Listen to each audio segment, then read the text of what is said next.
What's good, everyone? This is Justin Just Rock Ramon from the Just Trek podcast, where elevation is our recreation. Super excited for you to check out our next episode, as it features a close friend and amazing guest who goes by the name Francis No. Francis is a Pacific Northwest-based trekker, backpacker, photographer, videographer, mountaineer, rock climber, and is an OG member of the Just Trek crew. In this episode, we celebrate Francis's incredible achievement of summiting the iconic 14,000-foot Mount Rainier in Washington State. We dive into what inspired him to take on this bucket list climb, the challenges of his first attempt when he and his team had to turn back, and the highs and lows of his successful summit, from the emotions of reaching the peak to the grueling descent. We also chat about his life in Seattle and the Pacific Northwest, and how Francis and myself have shared tons of trail memories together. What made this recording extra memorable is that we captured it in person inside of Mount Rainier National Park, with the mountain itself as a breathtaking backdrop. In addition to this YouTube video version you are watching right now, we have audio versions available on Apple Podcasts, Spotify, and on all the other major streaming platforms. You can find those links in the description. All right, let's get the trekking and get into this episode.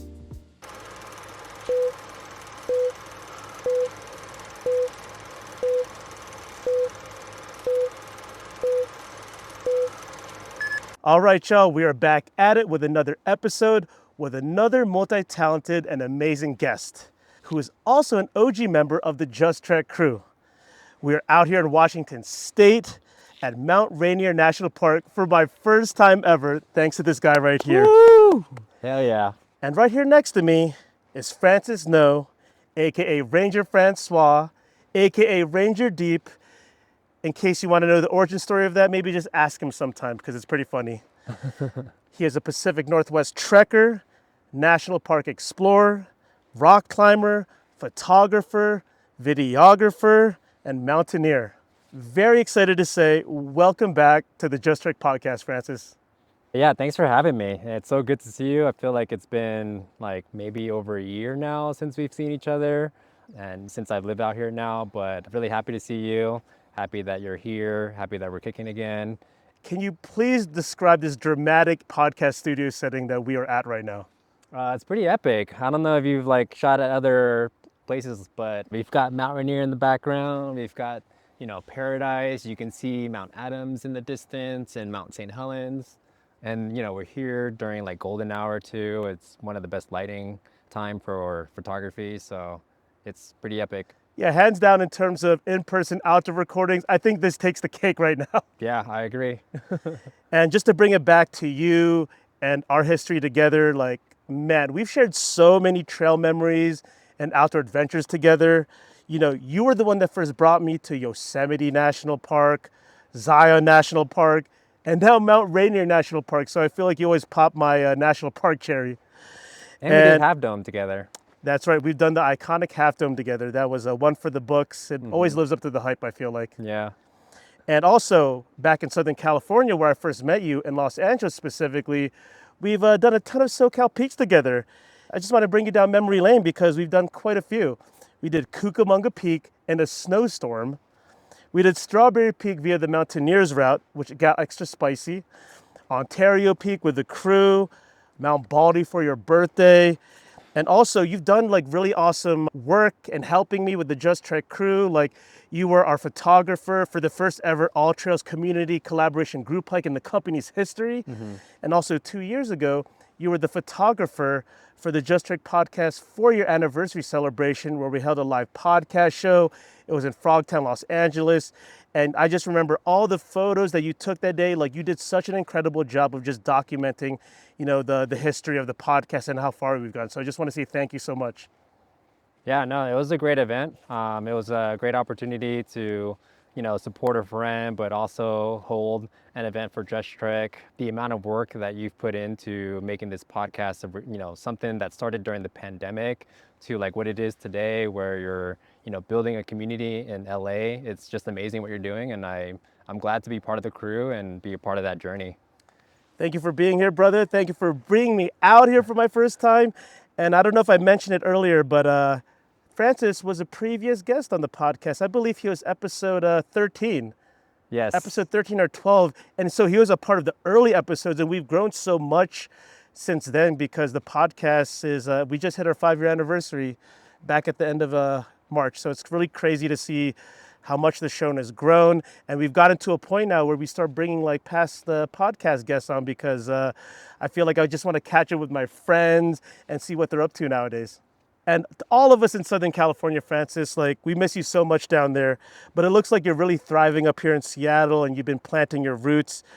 And more importantly, the reason that we're here today is because you recently completed a major trekking accomplishment. You summited the iconic 14,000 foot mountain, Mount Rainier. And we are actually here at the base of Mount Rainier. Look at the glorious mountain peak covered in snow. Like, I don't know a better podcast studio setting at the moment. And that's why we're here today, because I want to hear from you what the entire experience was like. Because in our first episode together, we got to learn more about who you are, and it was more like a movie of many different chapters. But the reason that we're reuniting today is to catch up, but over a recent summit of this iconic mountain in the backdrop, right? Yeah, definitely.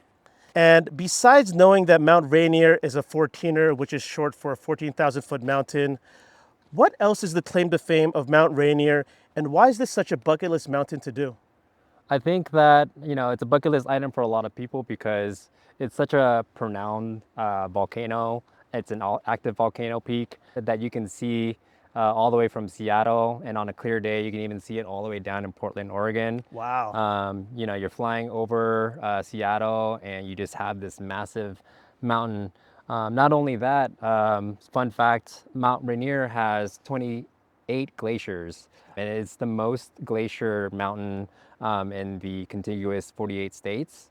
So that is one probably reason why people make this a bucket list item.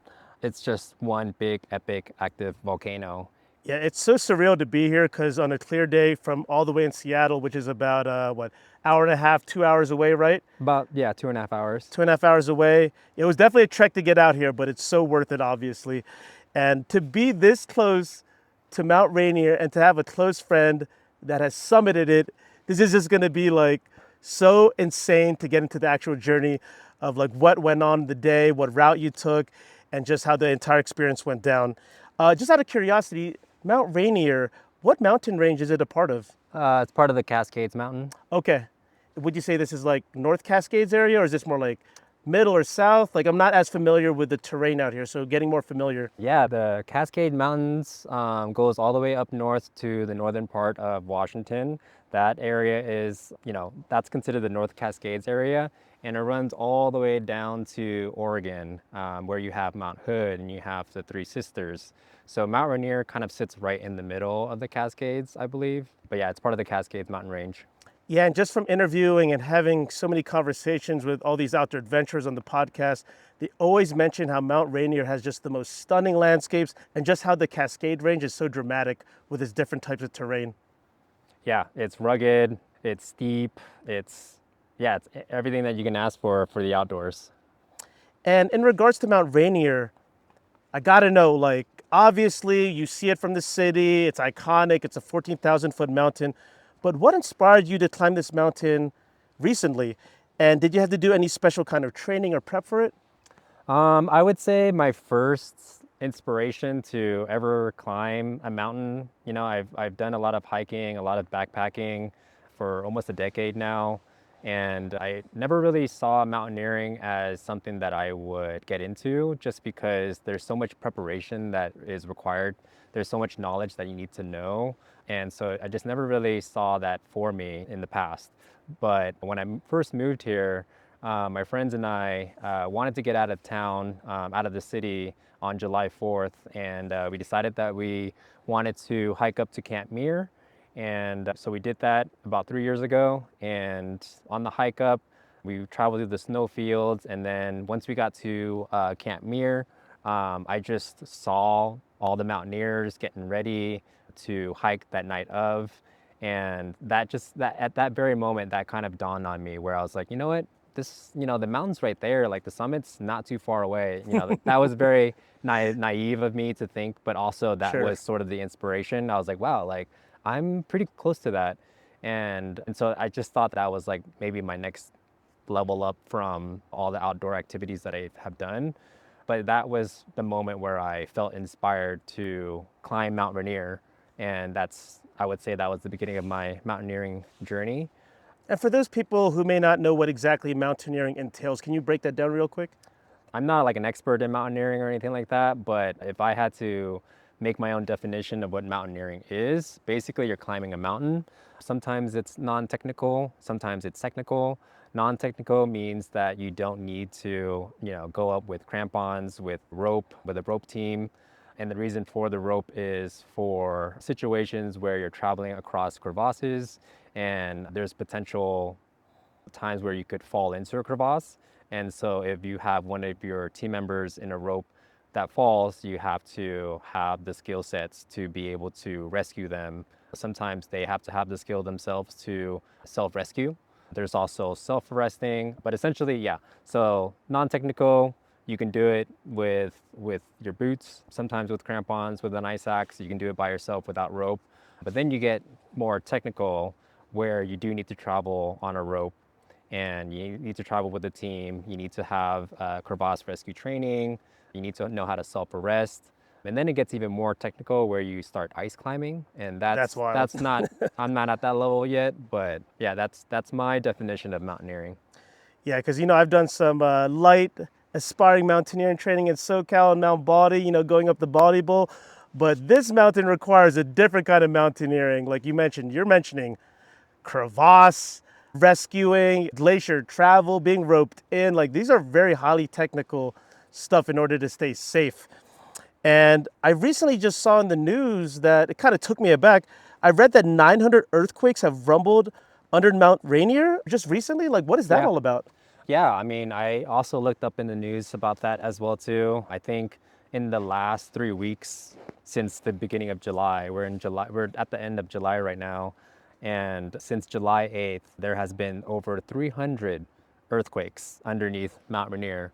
We just have to remember that this is an active volcano I keep and forgetting that that. there's hypothermal fluids flowing beneath it all the time and it's interacting with the existing faults. And so it's not out of the ordinary for it to have earthquakes throughout the year, but it is kind of significant right now that even the Pacific Northwest Seismic Network has said that, like, yeah, there is a lot of activities, but there's not anything that we have to worry about per se, because even though it's been a lot of activity, it's still normal. The volcano alert is normal. So as of right now, we're safe and sound where we're standing. I was gonna ask him, like, do we need to get out of here real quick? Do I need to be nervous doing this podcast recording from you? Because when I read that, I was like, maybe I should message Francis and ask him, should we still be doing this recording? But you're mentioning that it's normal and the locals around here is just kind of like an everyday kind of thing almost, right? Yeah, yeah. And we don't even really feel the earthquake because it's happening beneath the mountain. So All right, thanks for sharing more of that. That was a very precarious piece of news that I came across literally right before this recording. So before we get into your recent Rainier attempt, I saw that you actually attempted to summit this mountain before, and you actually had to turn around. What exactly happened, and how long ago was this? yeah, that's right. So after my first year going up to Camp Muir, I made a goal of mine for next year to get into mountaineering. And so I took this course, and this was a 7-day course and just happened to line up around June 30th to July 7th with us making a summit attempt on July 4th. But yeah, I joined this group and we did a 7-day trip up Emmons Glacier, which is on the other side of Mount Rainier. It took us about 2 days to get up to Camp Sherman.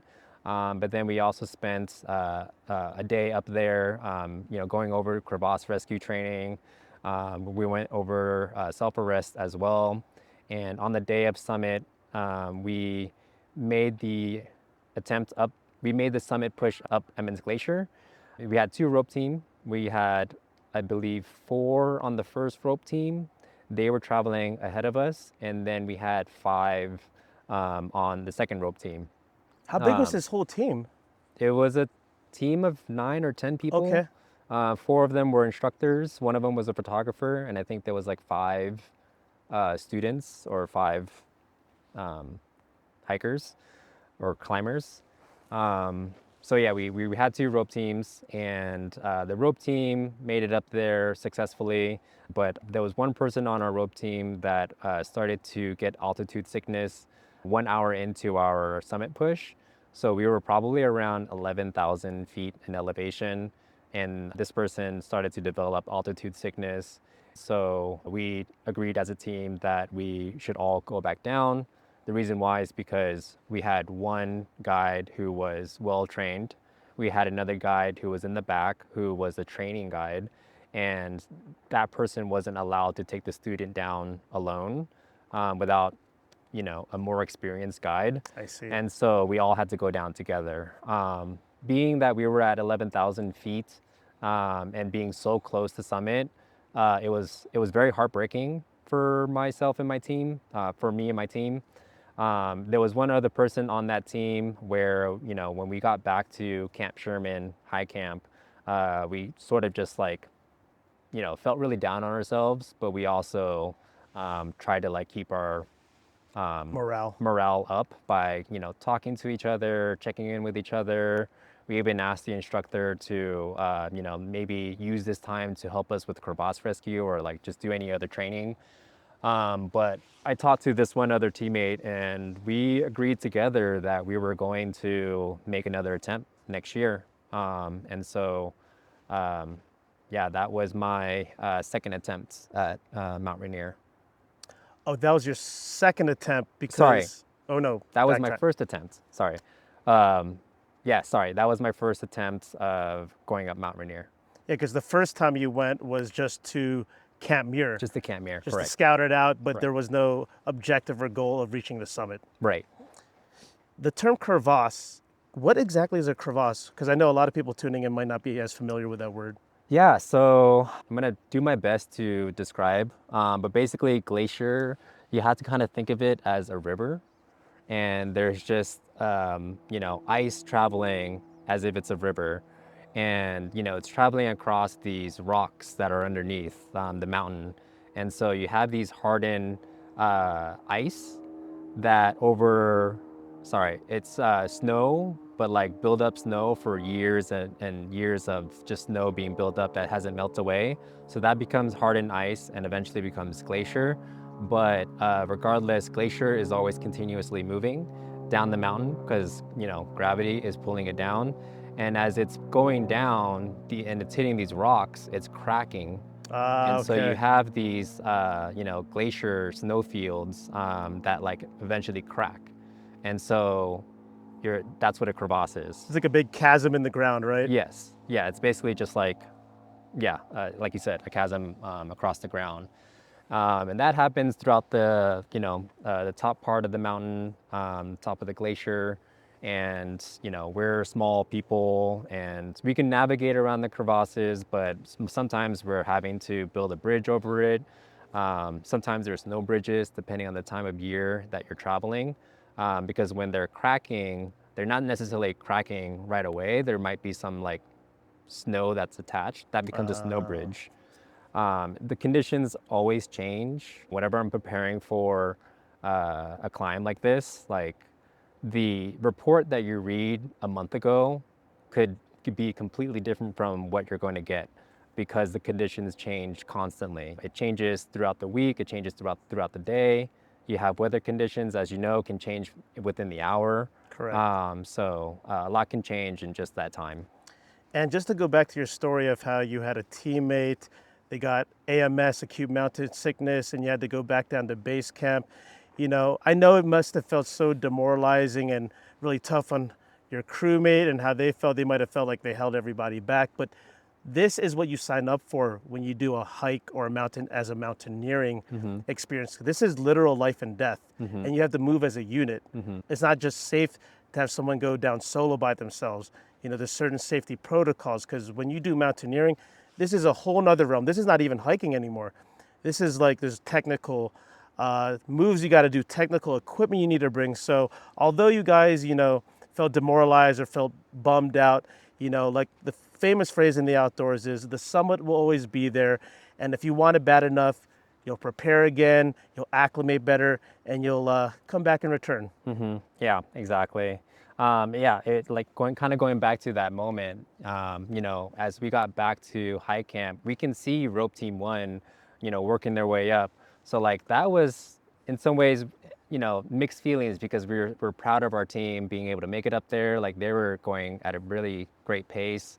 But at the same time, we were also feeling really heartbroken because it's like, man, like we could be up there too. And Yeah. so the person who had altitude sickness, like felt really bad. Like they were really hard on themselves. And, um, like I took it upon myself to just like talk to them, be like, hey, like you said, we sign up for this not knowing that we will be able to summit, because things can change drastically.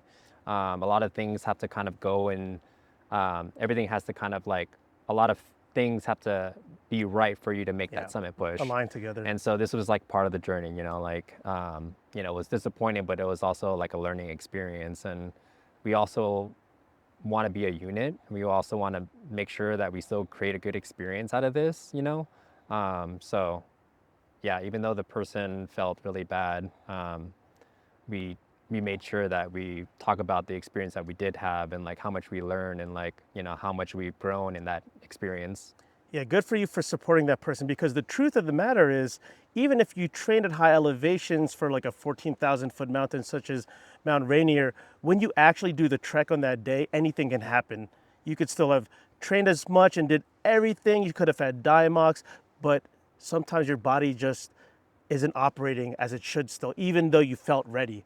I feel like it's a big like gamble. Yes, there's certain things and methods you can do to fight off altitude sickness, but on the day of, it really is kind of like a big gamble. It sure is. Yeah, I mean, for me, the day before when we were hiking up to Camp Sherman, I cramped up so many times. I didn't think that I would be able to actually make the summit, but that very next day, that morning, I felt strong. I felt good.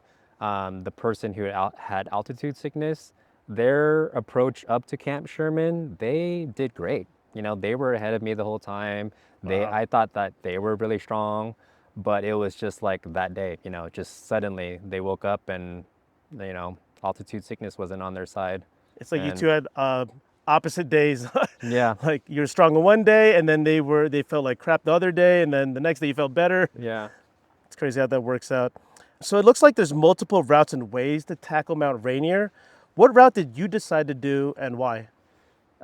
So I'm familiar with two routes. There's the Emmons Glacier, which is what I tried last year. This year we decided to do the DC route. The reason And was what's the DC route? the DC route is the Disappointment Cleaver. Okay. This is a popular route. This is where most of the guided groups are climbing up on. We thought about Emmons Glacier. We thought about the time that it was going to take for us to go up there. We also thought about how remote it is, and for us to, be our first unguided trip. We Well, that's right, felt, unguided. yeah. So we felt good about our skill sets, but we weren't like truly confident. And so like if there was any situation that happened, being that it was more remote, we were just a little worried. So we wanted to increase our chances of doing it safely and successfully.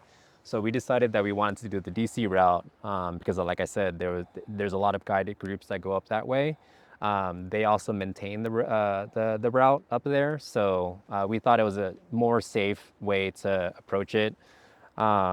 Because our strategy was, there's going to be guided groups, we'll just follow them, and being that we were a three-person team, we just wanted to make sure that we're surrounded by people who are well experienced. So if we, God forbid, be in a situation where one of us falls, yes, we have the skill set, but we also have other help that could help as well too, because Yeah. it's a highly trafficked route. It could be depending on like what your feeling is with the crowd and everything like that. Like it could be annoying, but at the same time, it was in our minds we thought it's going to be safe because there's going to be people around us. And this route, how many days is it? What is the mileage? What's the elevation gain? Can you break down the stats? So the Disappointment Cleaver route or the DC route, it is, I believe, around I think we clocked in about 18 miles. I want to say it's around like 14, 16 or 18, starting from the parking lot all the way up to summit. Okay. I know it's 4 miles to Camp Muir and then whatever it takes to get to summit. And also, what was the elevation gain? The elevation gain is about 9,000 from Paradise. Oof, So that's a lot. you're starting at around 5,400 feet at the parking lot, and the top elevation is 14,411 feet. So about 9,000 feet in elevation gain.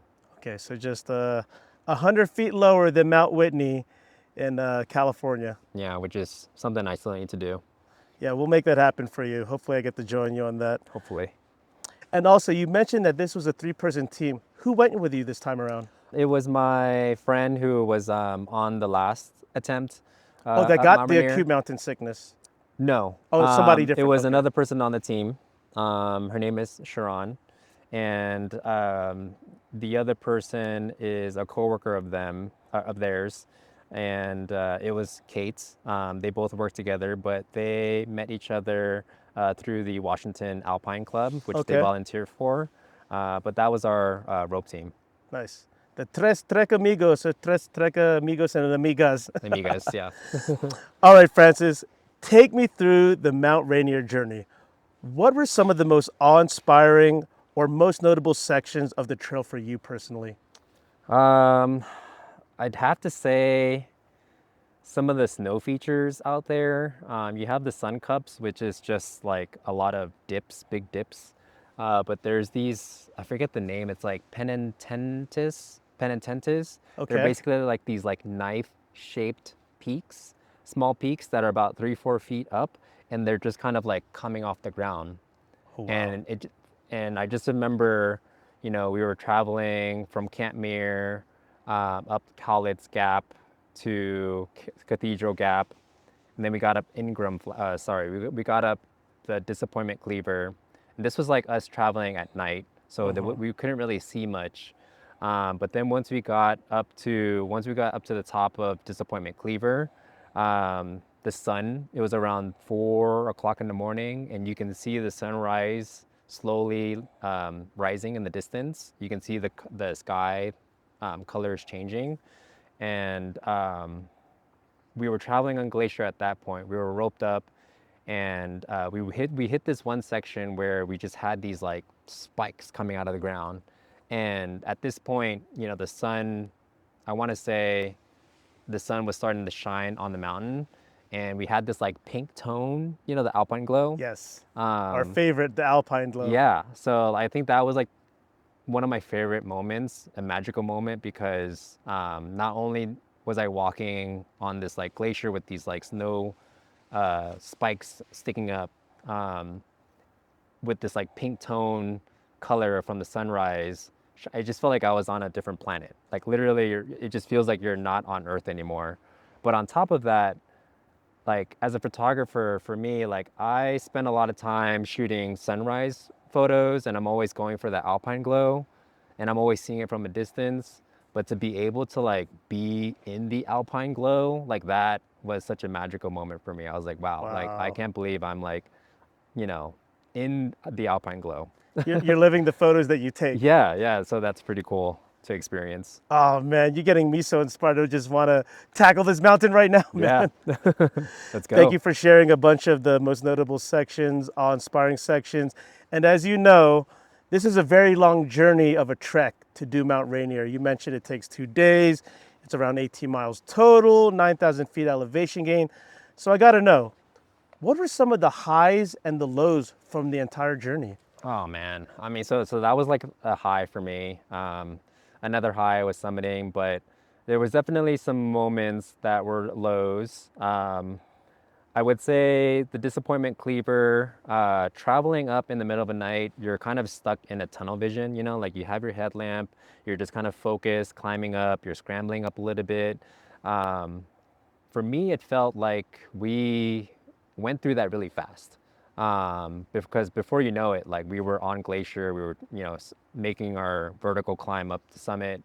And as we were heading up there, we hit around 12,000, 13,000 feet. That's when I started to really feel the altitude sickness. I would say it was mild for me.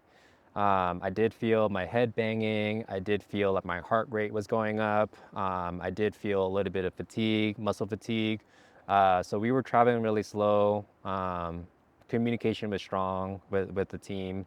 So we just like check in with each other periodically, making sure that we were all feeling good.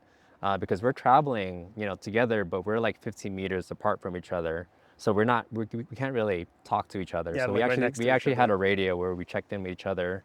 But at around 13,000 feet, we did pause for a moment because our rope team leader was actually getting beta from another guy that was coming down. And so I was just kind of standing there with, with my ice axe and my trekking poles, and I'm just like waiting, but I was swaying back and forth and I was like losing my balance a little bit. And one of the guide was coming down and he was like, "Oh, hey, like, are you doing okay?" And that's when I was like, I think I'm doing okay. My heart rate's a little up and my head's banging a little bit, but I think I'm doing fine. So we just like stayed there, rested. I checked in with my heart rate. I noticed that like it was up for a little bit, but then it slowed down. And as long as it slows down, that's good. But if you're resting and your heart rate just stays like that, that's a bad sign. Like that, I think they call that, I'm going to butcher this word, but it's like tachycardia, Okay. something like that, which is like your heart rate's racing. How And long if was this break before your heart rate like reached equilibrium again or just I would chilled out? say 3 to 5 minutes. Okay. Yeah. That was a But really fast recovery. yeah, so each time we walked, I noticed my heart rate, but we we took some breaks. We didn't take a lot of breaks. But yeah, each time that happened where I felt like, okay, I think I need to rest a little bit. Can we take, a minute or two? Sometimes it's 3 minutes. But each time that happened, my heart rate went back down. I would like to say that like I'm grateful that like I feel the condition that I was in, because prior years I would say, like I wasn't in the best fit for that, and I probably would have, it could have been a worse situation, or I could have like had a more severe altitude sickness. But I think with the conditioning that I did prior, leading up to it, I felt really strong for this climb, and I think our team did a really good job with our pace as well too. But yeah, that was a low for me. Did you take Dimax on this trip? No, I didn't. Oh, wow. Okay. Yeah, we didn't take, there's side effects with taking Diamox, and I didn't have a prescription for it, so I didn't take it. Yeah, it makes you pee a lot because I took it on my Mount Whitney journey. Like, it definitely helps a Yeah, lot, but man, you got to pull over and take a Wiz Khalifa here and there. yeah. I would say another low point or mixed feeling was, we were traveling, we were maybe 1,000 feet or like under 1,000 feet from summit. Throughout the whole climb, it was a nice morning. The sun was rising. It was clear. You can see Mount Adams and St. Helens in the distance. And we were maybe 600 to 800 feet from summit. And I look up and I start seeing these clouds coming over. Oh, no. And I remember, at Camp Muir, when our ranger was briefing us, he said that anytime you see a cloud cap, you never want to walk into the cloud cap. You want to turn around because it's just going to be whiteout conditions and it's only going to get worse. And so at like around 13,500 feet, that's what I saw. I remember like we were approaching summit, You're getting so and close. and I was like, oh no, like, our vision was starting to get really cloudy. I mean, like the clouds were coming in, they were rolling in. It was starting to get really windy. I started Okay. to shiver because I was cold. We had maybe like 30-mile winds coming in, Yeah, that's pretty strong. Okay, and yeah. you can see the clouds being blown into the summit, and the summit started to disappear, and we're like, oh no. And so that's when I like radioed in on my team. I was like, okay guys, like, how do you guys feel? Like, do you guys like, are you guys still feeling strong? Do you guys want to continue? We were also hearing on the radio because we were sharing the same radio channel, and on the radio channel, there was another team down below who was communicating with another team above us. Okay. And they were saying, they were checking in with the other team, and they eventually decided to turn around because they saw the conditions up there, and they're like, oh, we're going to turn around. We're slowing down, and the conditions don't look good anymore. So they turn around. So So they had to pass you guys. well, there was a team below us, so they were the one communicating to the team up top, I and see. so I they see. decided to turn around. But we carried on. I talked to my teammates and I asked them. They said that we were really close and that we want to continue. So we kept going and we kept walking into the cloud. And before you know it, we got to summit and it was just whiteout conditions. Like you couldn't see the crest. It was windy, it was cold. One of my teammates, she started to get really like severe altitude sickness. So she decided to take a break for about 10, 15 minutes. I was there shivering because I didn't have enough layers. Oh Um, Lord. so I was like at the same time worried about getting hypothermia. But then we started to see like some other people come up, they started rolling in and we were just kind of like observing around us and you can see the clouds moving, the wind is blowing and like parts of the crest was like appearing. Oh, okay. And then like, like I'm still trying to stay warm. I'm like checking in with my other teammate and we're just kind of like, I think we should start going. Like it's not going to clear up. It's not going to clear up. But then like before you know it, like maybe 10 minutes in, all of a sudden, you can see the entire crest. And you can see the other side, which is like where the ridge and the register is. Wow. So there was another person who came up and they started to walk over there. So we decided like, oh, let's follow them. Let's walk over there with them. And then, next thing you know, there was high clouds above us, but the clouds that was covering summit like just blew away. And it was amazing. We could literally see 360 view of like the entire, you know, Washington. So that was really magical to experience. Like it was a low point, but then it turned into a high point. And it's just like crazy to experience that, to like get good weather condition and then get a whiteout condition, not knowing if you're going to be able to see the summit because like all that work for like just whiteout conditions. Exactly. Because I hear that's very common. Yeah. It's such a massive effort to reach the top of Mount Rainier.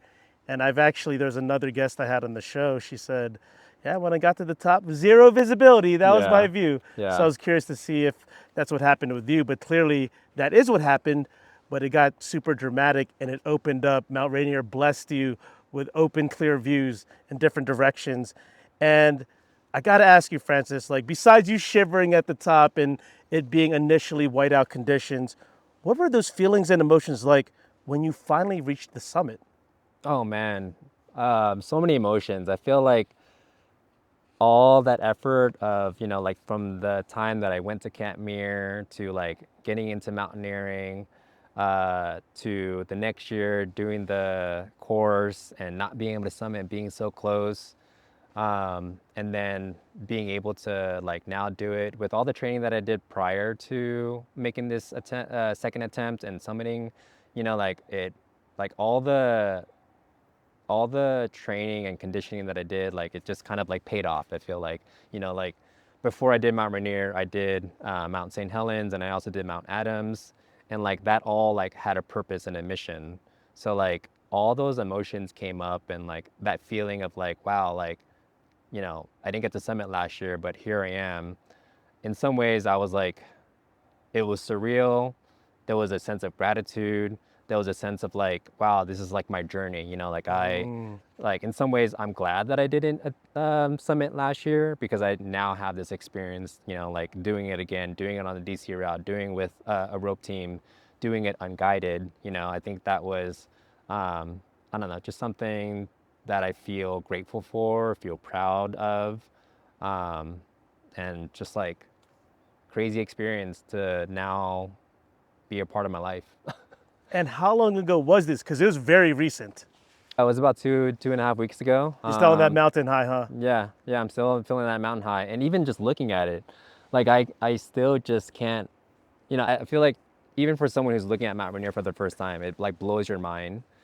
And it still continues to blow my mind every single day. And just now approaching, coming here today with you, and then just looking at it, it's just like it's like you have that first time awe-inspiring Yes. feeling, but now it's also like, wow, like I really was up there. Like it's crazy to think that I was up there. And now when Um, you're in the city, you're in Seattle, and friends see Mount Rainier, like, I was up there. And yeah, they're like, you're kidding me, yeah, right? yeah. The day after the hike, I hung out with my friend. We were hanging out by the docks on Lake Washington, and you can see Mount Rainier in the distance. And I was like, yeah, that's crazy. I was just there yesterday. Yeah, it's So when you do something so epic like a 14,000-foot mountain, especially at Mount Rainier, you roll back into town like people don't realize the journey you went in, you just went on. You feel like the most badass person in town, right? yeah, and even just like coming up here and seeing some of the mountaineering or climbers who like made the attempt or did or did not make it, like I feel like I can sense what they're feeling, like I feel like I've lived through their experience. And in some ways I was like proud to see them too, because I'm like, like, oh wow, like you probably got the chance to summit up there, and I don't know, it's a shared experience that, um, You're a yeah, part of the Mount Rainier Summit Club. yeah, That's what it is. I'm not yeah, there yet, so hopefully one day, one year, I'll get yeah, up and there. I'll be there with you if you want to. Yeah, you'll be my Sherpa. Yeah, we'll do it together. And as we always say on this pod, the redemption I truly feel is always sweeter. Yes, it's an incredible achievement to summit that mountain or that trail the first time around. Like kudos to you. But I think it's even more special when, things didn't go your way or something didn't go the right way with someone else in your group and you stayed together, you went down as a unit, and then you prepared more, you trained more, and then you came back to the mountain and you summited the damn thing. Summited the damn thing. Yeah. I wouldn't change it. I wouldn't change the experience. It's my journey, it's my experience, and I feel, like it was special in the way that it happened. Yes, there was a low point and a disappointing point, but it allowed me to come back again and do this and sit here now and like, yeah, just be able to talk about it. It's just cool to have that be a part of I'm just tripping out my that we're in life. the shadow of your recent achievement. Like, I can't believe we're doing this recording here at Mount Rainier National Park with the actual backdrop of the mountain that he just reached the top of. Like, it doesn't get more epic than this on the Just Right podcast, guys. Like, this is insane. Hell yeah. And this second attempt, which was a successful summit, what surprised you the most about Rainier this time around? What surprised me? Because the first time you did it, you did Emmons Glacier. The second time, and you did Summit, you Yeah. went up DC, Disappointment Cleaver. Like, was there anything that stood out to you or surprised you about Mount Rainier during this second go around? Disappointment Cleaver is no joke. Okay. Yeah, I don't know if you can see it in the video, but like that little steep section with this that looks like stair set. That's the ridge that we climbed up, and then on top of that, which looks like a tabletop, that's the ridge that we traveled along. Insane. Disappointment Cleaver. And like I said, climbing up it wasn't really that bad. Like once you're in it, you have your headlamp, you're just focused on one foot at a time. But to look at it now, it's like that's crazy that we did that. So I feel like that was something that surprised me to now look at it and be like, that's crazy how steep that looks. Um, there's, traveling across crevasse too. It's my first time walking over a ladder bridge. Oh, how did that feel? Uh, Scary. Yeah, because you're literally looking down, you're taking a step across the ladder, and you just like see this like dark abyss, and it's scary. Even if it's just like 2-3 steps that we did, it definitely like humbles you. You're like, I'm gonna take these baby steps, make Yes. sure this bridge doesn't like I don't slip or anything like that. I was going to ask, were there any close moments where, like, you got too close to the edge or, like, any super sketchy moments that you had to overcome at That, any point in the journey? um, Not really. I would say, there were some hazard zones. There's the ice box section. There's also the bowling alley. This is considered, Bowling alley. yeah, they call it the hazard zone because so the bowling alley sits right below Disappointment Cleaver. And so you have climbers who climb up the ridge of Disappointment Cleaver and they're, kicking up rocks and the rocks are falling. Even if it's just like, the rangers tell us to short rope, which is bring our rope closer so that we're not dragging our rope where the rope can like drag rocks and kicks rocks down.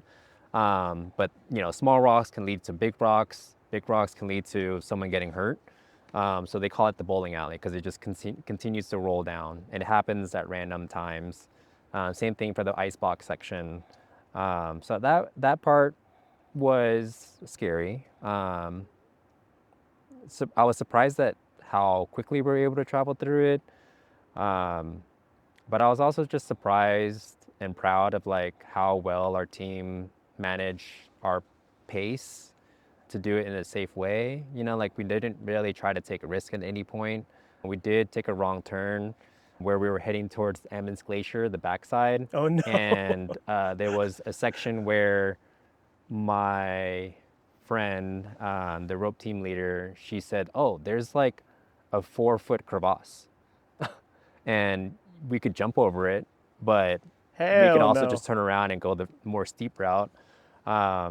So we were, I think we were just very very smart about our decision, and we didn't want to take any risk. And I think we were more of a risk averse team, which is a smart team, Yeah, that's the safest team. the safest team. So I would say that was, um, surprising, I guess you can say, how well we worked together, how well the mountain graced us with good weather, and giving us everything that it got, with the whiteout conditions and the winds. Yeah, it had to be extra spicy for you, you know? Yeah, yeah. But super grateful and, really appreciate Mount Rainier or Tahoma welcoming us and giving us the opportunity to Oh, is that the native name the for native the? name There Tahoma. you go. To, Yeah, always to acknowledge the native land. Yeah, so to be able to be on top of it and like take it all in, I'm just very grateful for. And as you know, Francis, what goes up the mountain must come down. And oftentimes the descent can be harder than the way up. How was the descent from Mount Rainier summit? Oh, dude, that was the hardest part. Okay. Because you're tired. I didn't mention this earlier, but we started the summit push at 10:30. So just kind of go back in a little bit. 10:30 p.m. p.m. Okay. Yeah, so we got to Camp Muir around 3 p.m. We set up camp, we had our briefing, and then we went to bed around 7:30. And I really only got 1 hour of sleep from that Sounds about right. because we're around people are setting up camp, people are coming in, people are talking. So we didn't get a full night's rest. So I really only got an hour of sleep. We woke up at 10:30 and got ready, started our push, and you know, um, getting up was fine, like I said, but getting down was when the sleep deprivation started to kick in, and the snow is also softer at that point because the That's sun's right. out. It's slushy, right? It becomes slushier. It becomes more dangerous. The rangers mentioned that what the way that you got up might not be the way that you got down because of the terrain. It can change. It changes, like I said, every hour. So it was hard going down. Like I don't have great knees. Like constantly banging on my knees going down, stepping on soft snow, making sure I'm stepping on the right area, not falling, not slipping. It wasn't until I got to Disappointment Cleaver where I would say that was the hardest part for me. Like I literally ran out of gas. I asked my teammates to take a break pretty much every 10 minutes once we got on the cleaver. And it was just grueling, like constant climbing down, banging on the knees. We were also wearing our crampons because we didn't want to take it off at one point. We And didn't want, heavy mountaineering boots. yeah, heavy mountaineering boots. I'm gonna lose 3 toenails, like, because I was constantly like walking down, Yes. banging my toenails against my boots, being on crampons. You know, I did hit a point where I was frustrated, and I just wanted to get back to camp. And I took a lot of breaks. But yeah, we got back to camp, and before we got back, there was that section. It's called the Cowlitz Gap. Okay. That is when you get down to this disappointment cleaver, and you just walk across to camp, and from there you can see camp, but it's still like a walk along that gap or Still a glacier. ways away a bit. And that point, that felt like a death march, because you know it was warm. I had gear on that I wanted to take off, but I was like, we're so close, I don't want to have to take another break to take my layers off. So we were just like walking in like warm temperatures, and like I was tired, I was gassed out. And then once we got to camp, I didn't even like I had rope on me. I had my harness. I didn't even take anything off. I just took my pack off, and I just put my Z pad down, and I just laid there, covered myself, and just took a nap for like Oh 15, my 20 God, minutes. that is hilarious. You were dead. Yeah. The mountain snatched your soul Yeah, and my toenails. and your toenails, 3 of them apparently. Yeah. So I was definitely gassed out, and there were moments where I was like, yeah, I'm glad I did this, but I probably won't need to do it for a while. For a very long time. So wait, so when you reach Camp Muir, which is your base camp there, right? Yeah. Do you go down the same day, or did you spend the night and then go back down in the morning, or how does that work? Yeah, we went down the same day, Okay. but we did take a nap. We did rest for about a few hours. We got down like around 3:30 or 4, I believe. But all of us took a nap. All of us was resting, and then I don't think we climbed down until like around 6 or 6:30, because we didn't get back. PM. PM. Okay. We didn't get back to the parking lot till about 9 p.m. But at that point, it was still sunny. Dude, what a journey, man. Yeah. So much loving. Congrats to you. I love the redemption arc stories. Shout outs to you and your team. You want to shout out the 2 people that you're with right now? Yeah, shout out to Sharon for being our rope team leader. She's our fearless team leader. And Kate, you know, like she was a great teammate as well too. I'd love to continue doing some more mountains with them. Yeah, they're a great rope team, great company. Really proud of like what we were able to accomplish together. Yeah, it was great time with them. I'm really proud of you, bro, because, like, you know me too. Like, a few years ago, I'm still an aspiring mountaineer. I've really only done like 2 mountaineering routes, but that was in SoCal at lower elevation mountains.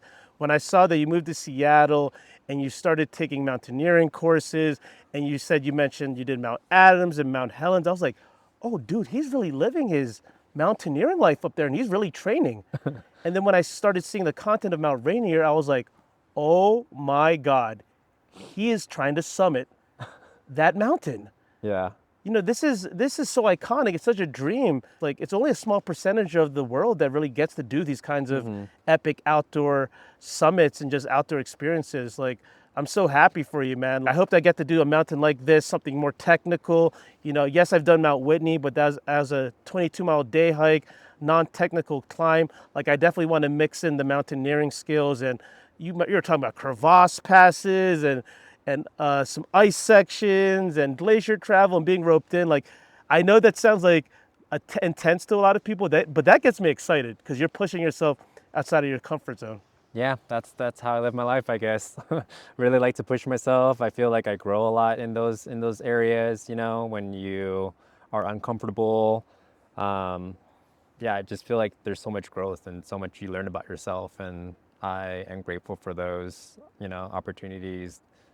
Grateful for my body to be able to put me in those situations. You know, like there were times on the mountain, both on the first attempt and the second attempt, where even if I didn't make that attempt last year, I still was so thankful for my legs. Like, I know that I wasn't in the best condition. I was still cramping up, but I'm like, wow, I can't believe like my legs allowed me to do this. My 2 feet got me up here. Yeah. So I'm just grateful that I have the ability to do that. Dude, you are strong. Yeah. You are a strong hiker. You're a strong trekker, my brother. And as you know, we typically end every podcast with a rapid fire question section, but you've already been on the pod. So I want to switch it up. And I'd rather ask you, how has Seattle and the overall Pacific Northwest life been treating you? Because it looks like you're absolutely loving it up here. Oh, I love it. It's one reason why I moved up here, because of the access to the outdoors, the amounts of activities that you can get into. I started to snowboard when I moved out here. I got into bike packing, and the next thing is getting into mountain biking. I have a few friends who are doing that. Mountain biking looks scary, but it's something that I think would be a lot of fun to get into. Got into mountaineering. There's so many peaks out here that I know Mount Rainier was a big feat for me, and it's a big feat for a lot of people, but I feel like it's just the beginning of my journey. Oh, I was going to say, is it just the beginning? It's just the beginning. Like I'm just getting started. Here we go. Next week I'm planning to do Mount Baker. There's one more other volcano peak in Washington that I want to do, Glacier Peak. I eventually want to do Mount Hood. There's the Three Sisters in Oregon. But then there's also all these other peaks like Dragon Tail, and there's like more rock scrambling, class 4 peaks that I want to do. But there's just so many activities that you can do. You really have to live here to experience all of that. I feel like I have to be here. You can be here your entire life and still just like scratch the surface because of the amount of things that you can do out here and the ways that you can do it too. There's also Olympic National Park. You have Mount Olympus out there. There's just so much. And then going up further up north, you have Vancouver, and That's a there's whole nother landscape that's a whole territory. another landscape out there too. So endless things to do. I feel like you don't have a lot of time to do it because the summers here are fleeting. So yeah, you have to live here a lifetime to be able just to like experience bits And of I it. know I expressed this to you off camera or off air numerous times, even on our drive, but Pacific Northwest, Seattle, Washington, Washington State, my goodness, it has some of the most glorious summers I've ever seen and experienced in my life.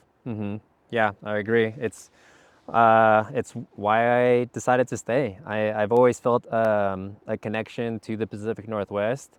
I've always heard about the summers here. I came here when I was living on the road back in 2021 during the summertime and loved it. Spent a lot of time around Mount Baker, Mount Rainier.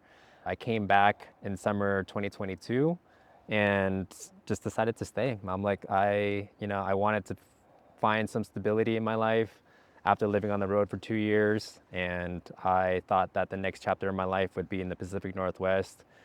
And yeah, the summer's fleeting because, as you all know, like everyone knows that it rains here.